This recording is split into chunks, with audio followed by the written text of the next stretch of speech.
আজকে সাইদের খুবই খুশির দিন, কেননা সাইদের জন্য একটি ঘোড়া কেনা হয়েছে। মূলত আসলে এটাকে সে ঘোড়া হিসেবে চিনে। আজকে কয়েকদিন যাবৎ বারবার বলতেছে যে বাবা বাবা ঘোড়া ঘোড়া ঘোড়া ঘোড়া, মানে আসলে ঘোড়াকে সে ঘোড়া ঘোড়া বলতেছিল। যাই হোক, অবশেষে একটি ঘোড়া কেনা হইলো। আজকে এই খেলনাটি পেয়ে সাইদ খুবই খুশি, খুবই আনন্দিত। তাকে ঘোড়াটি আজকে কিনে এনে দিলাম এবং সে এটি চালাচ্ছে।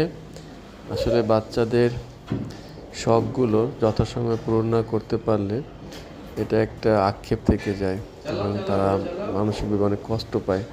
তাই যার যার অবস্থান থেকে বাচ্চাদেরকে একটু খেয়াল রাখবেন ওর শখগুলো পূরণ করার জন্য।